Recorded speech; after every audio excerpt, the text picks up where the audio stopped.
大家好，今天我们还是学习第9课，你儿子在哪儿工作? Hari ini kita masih tetap mempelajari bab 9 ya, yang berjudul Di mana anak laki-lakimu bekerja. Nah, untuk pertemuan ke-41 ini, kita akan membahas beberapa materi.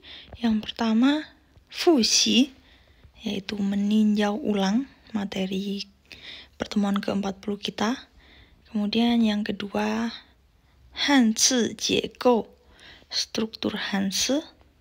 Yang ketiga, kita akan mempelajari shengci er, kosakata baru kedua yang nantinya ada di dalam teks kita yang kedua. Kemudian kita juga akan belajar yufa er, tata bahasa kedua yang nantinya juga akan ada di dalam teks kita yang kedua. Kemudian setelah itu kita akan mempelajari kewen er, yaitu teks kedua kita. Dan yang terakhir kita akan melakukan lianxi ya, untuk semua materi yang telah kita pelajari di pertemuan ke-41 ini. Oke, kita langsung saja ke bagian pertama, yaitu fuxi.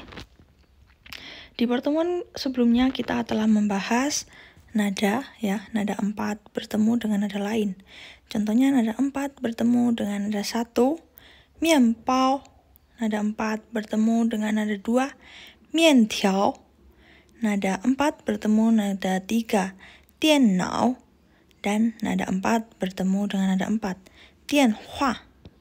Selanjutnya kita juga telah mempelajari kosakata baru ya. Yang pertama ada xiao, yang kedua ada mao, ketiga ada gou, keempat ada yizi, kelima ada zai, keenam ada nar, ketujuh ada nar, dan yang terakhir adalah xiamian.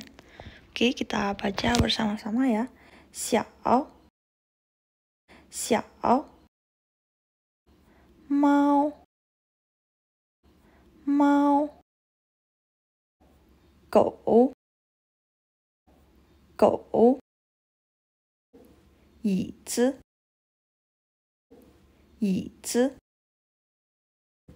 在，在，哪儿，哪儿，那儿，那儿，下面，下面。Oke, selanjutnya kita juga telah belajar kewen i yang berisi tentang mencari sesuatu ya, yaitu mencari kucing, mencari anjing, dan juga memberitahukan keberadaan kucing dan anjing. Oke, kita dengarkan dulu audionya, setelah itu kita baca sama-sama. 第9课，你儿子在哪儿工作？ Lesson 9. Where does your son work?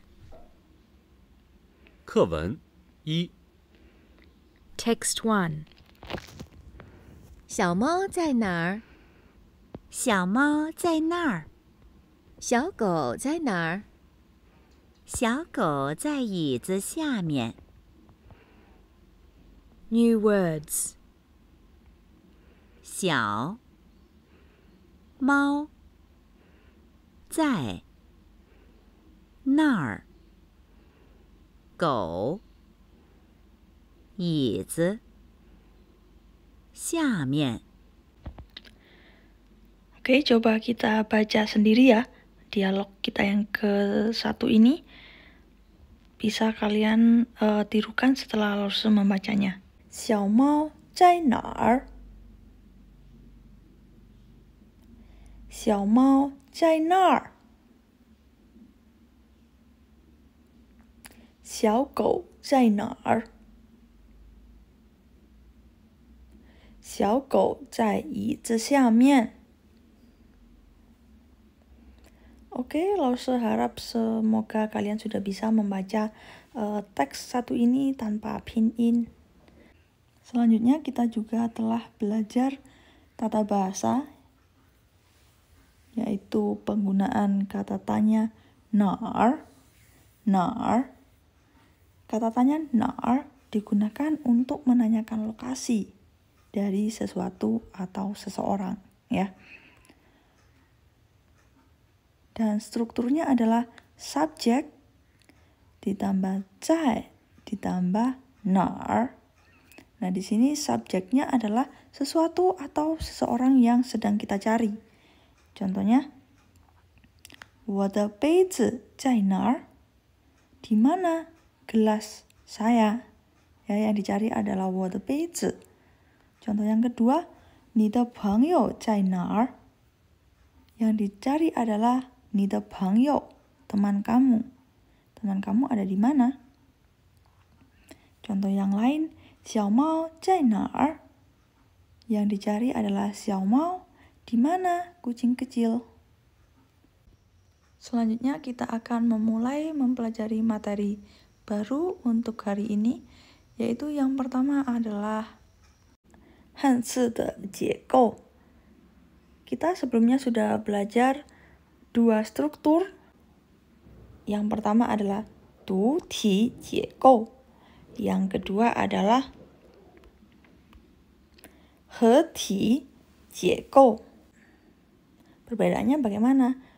读体结构 adalah struktur tunggal. Contohnya ada di 汉字人, 我, 中. Mereka disebut 读体结构. Karena apa? Karena dia di dalam satu hanse hanya memiliki satu struktur. Sedangkan 合体结构 contohnya adalah 你做, kemudian 名.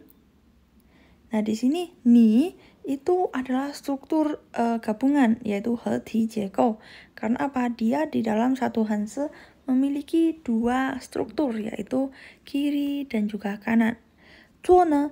做 juga sama, dia juga adalah struktur gabungan atau 合体结构. Struktur dari 做 adalah kiri, tengah, dan kanan. Sedangkan 名 juga 合体结构, tapi dia strukturnya berbeda dengan 你 dan 做. Dia adalah struktur atas dan bawah. Selanjutnya kita juga telah belajar macam-macam dari 合体结构. Yang pertama kita telah belajar 左右结构, struktur kiri kanan, ya, dan juga 左中右结构. Struktur kiri kanan atau 左右结构 contohnya adalah 你, ya, kemudian 好 juga termasuk 左右结构. Sedangkan 左中右结构呢, dia contohnya adalah 做, ya, 做. Kemudian ada lagi 谢. Mereka berdua adalah contoh dari 左中右结构. Selanjutnya kita juga telah belajar struktur 合体结构 yang lain, yaitu 上下结构, kemudian 上中下结构.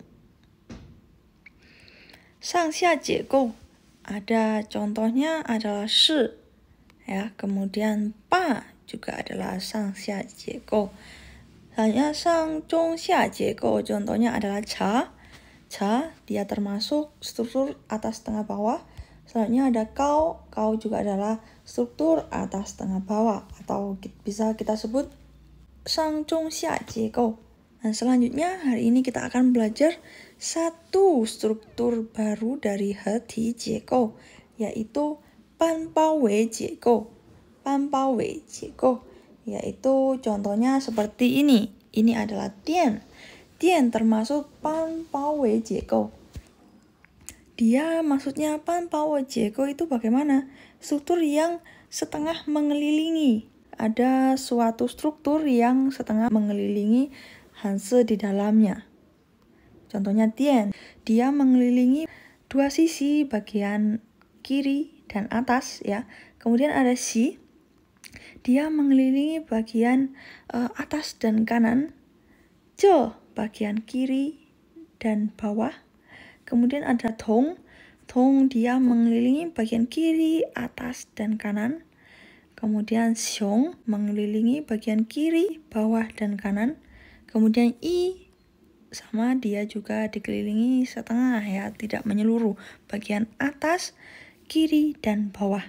Nah, sebenarnya dari keenam struktur pan pawe jeko ini sebenarnya ada namanya sendiri, tapi kita juga bisa sebut semuanya adalah pan pawe jeko.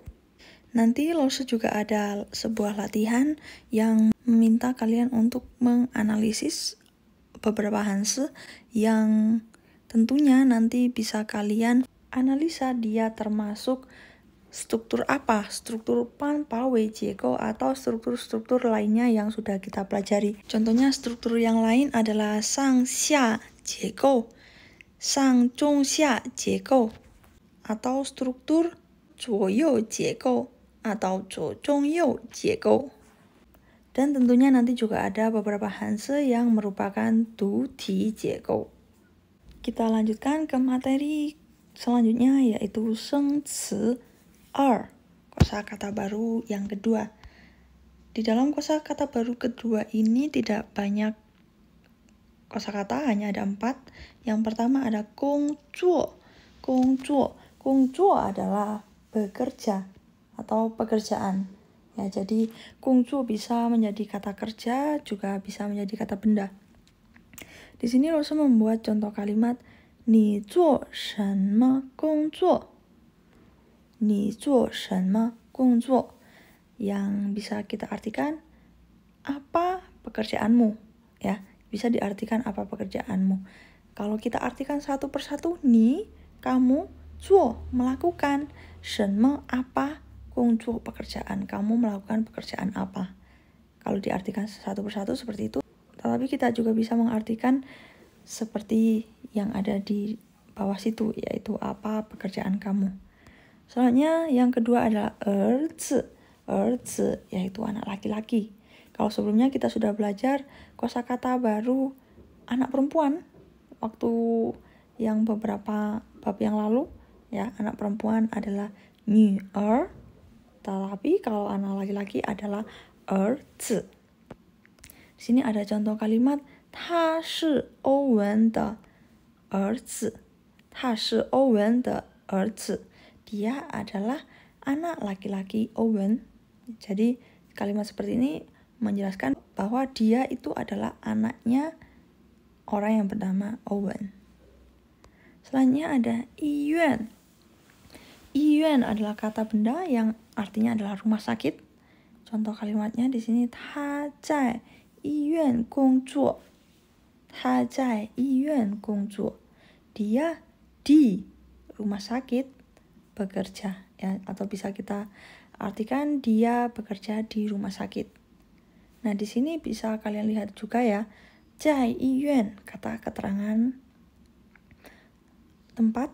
Kata keterangan tempat di sini diletakkan di sebelum kata kerja atau predikat, ya. Kita nggak bisa bilang 他工作在医院, tapi kita harus bilang 他在医院工作.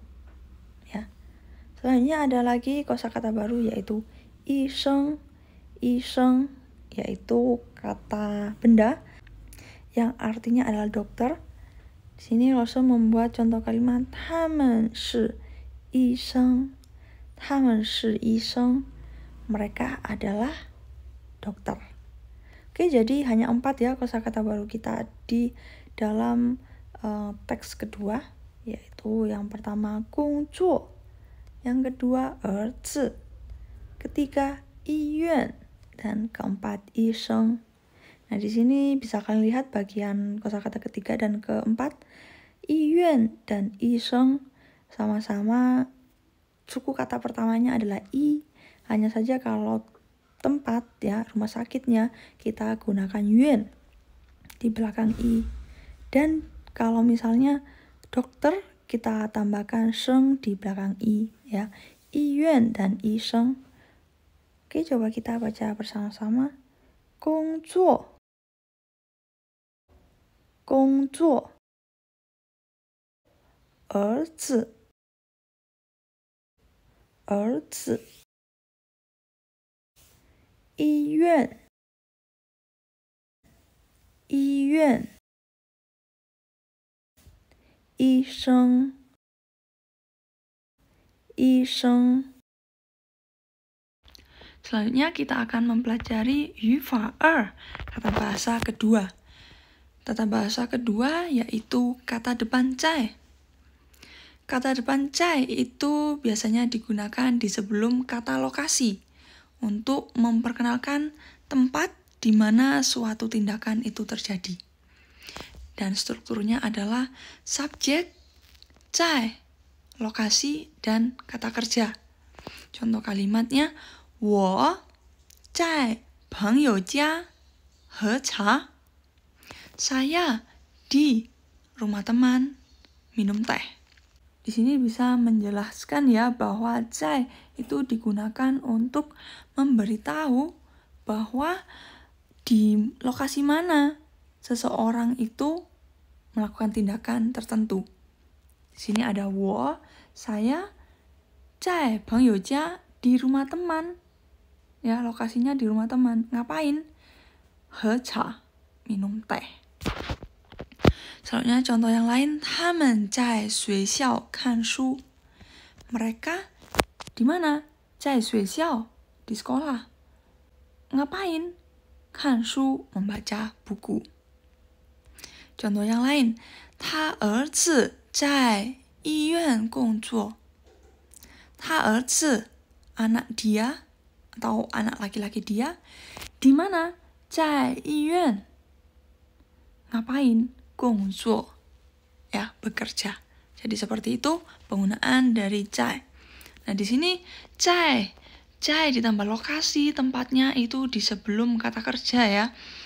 Karena kata kerja di sini bertindak sebagai predikat. Seperti yang sering sekali Lause tekankan bahwa kata keterangan tempat itu pasti diletakkan di sebelum predikat. Selanjutnya kita akan membahas kewen Oke, coba kalian dengarkan dulu audionya, kemudian kalian sambil diamati kira-kira arti dari dialog kita yang kedua ini bagaimana. 课文2 Text 2. 你在哪儿工作？我在学校工作。你儿子在哪儿工作？我儿子在医院工作，他是医生。 New words. 在哪儿工作？儿子医院医生。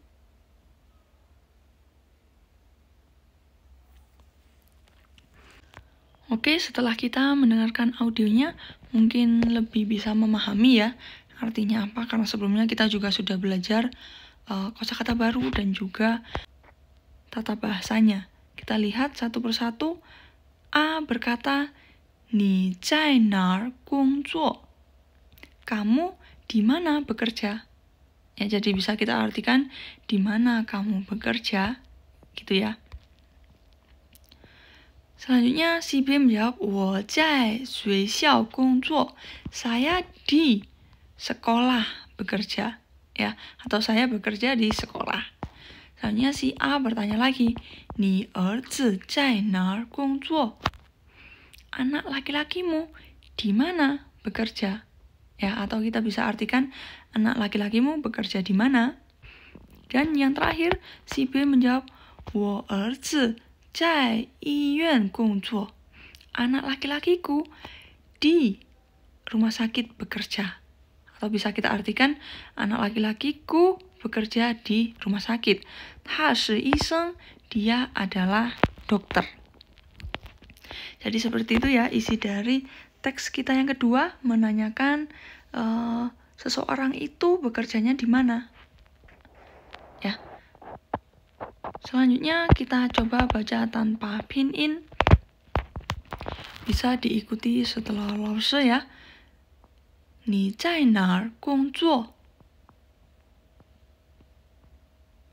我在学校工作。你儿子在哪儿工作？我儿子在医院工作，他是医生。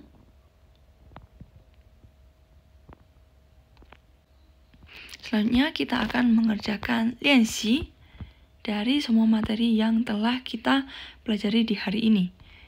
Yang pertama di sini ketika ada pertanyaan ni zai nar gongzuo dan kalian bekerjanya di sini, kalian bisa jawab 我在超市工作. Nah, ketika kalian bekerja di sini, kalian bisa jawab 我在电影院工作. 你在哪儿工作? Ketika kalian bekerjanya di lokasi ini, kalian bisa jawab 我在学校工作. 你在哪儿工作? Dan lokasinya adalah ini, kalian bisa jawab 我在医院工作. 你在哪儿工作? Dan kalian bekerja di tempat ini, kalian bisa jawab 我在银行工作. Ketika kalian bekerja di tempat seperti ini, kalian bisa jawab 我在公司工作. Oke, selanjutnya kalau ada tugas untuk kalian yaitu analisis struktur Hanse. Untuk mengerjakannya kalian bisa klik link di sini. Untuk kalian kelas manajemen 1, kalian bisa pilih yang bagian MA1. Ya, dan manajemen 2 bisa pilih yang MA2, manajemen 3 bisa pilih yang MA3. Nah, untuk pengerjaan struktur Hanse bagaimana? Tinggal kalian klik, kemudian nanti akan masuk ke halaman pengerjaannya. Contohnya seperti ini.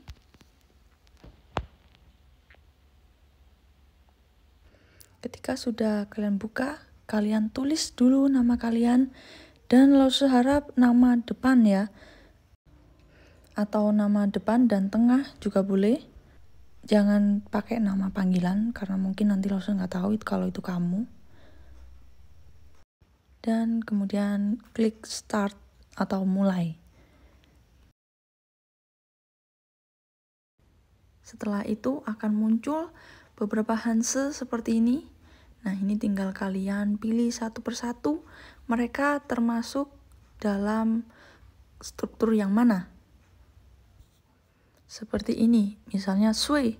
Sui merupakan struktur yang mana? Dia adalah sang xia jiegou. Kemudian ju adalah pan bao wei jiegou. You adalah zuo zhong you jiegou. Yue adalah du ti jiegou. Selanjutnya guan adalah zuoyou jiegou. Dan lan adalah sang zhong xia jiegou. Jadi seperti itu cara pengerjaannya, dan kalian dari sekarang juga mungkin harus menghafalkan penulisan dari nama-nama struktur. Yang pertama, yang bagian paling atas kiri adalah zuoyou jiegou atau struktur kiri kanan. Dan yang kedua, bagian tengah atas adalah zuo zhong you jiegou, yaitu struktur kiri tengah kanan. Yang bagian kanan atas adalah shang xia jiegou atau struktur atas bawah. Yang bagian keempat di bawah kiri itu adalah shang zhong xia jiegou, yaitu struktur atas tengah bawah.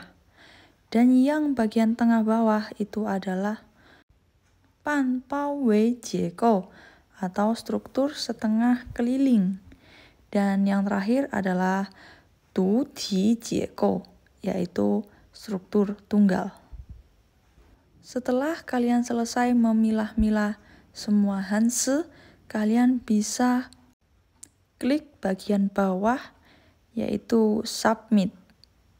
Setelah itu kalian juga harus mengerjakan tugas selanjutnya yaitu menyusun kalimat. Sama seperti tadi ya, kalian tinggal pilih link sesuai kelas kalian. Cara mengerjakannya bagaimana? Contohnya ada seperti ini. Nah, di sini adalah latihan mengurutkan kata dengan kalimat yang benar sesuai dengan pinyin yang ada. Misalnya ini Xiao Mao zai nar. Ya, kalian pilih dengan tepat. Xiao Mao zai nar. Kalian urutkan sesuai dengan pinyin yang ada di atasnya. Oke, jadi seperti itu. Ada 20 soal, silakan kalian kerjakan. Jadi, untuk pertemuan hari ini sampai di sini. Jikalau kalian ada pertanyaan, kalian bisa langsung chat Lause ya di Teams juga boleh. Dan kemudian bisa kalian pertanyakan apa saja yang kalian hari ini mungkin materinya ada yang tidak mengerti. Oke, 我们的课就上到这儿，谢谢大家，再见。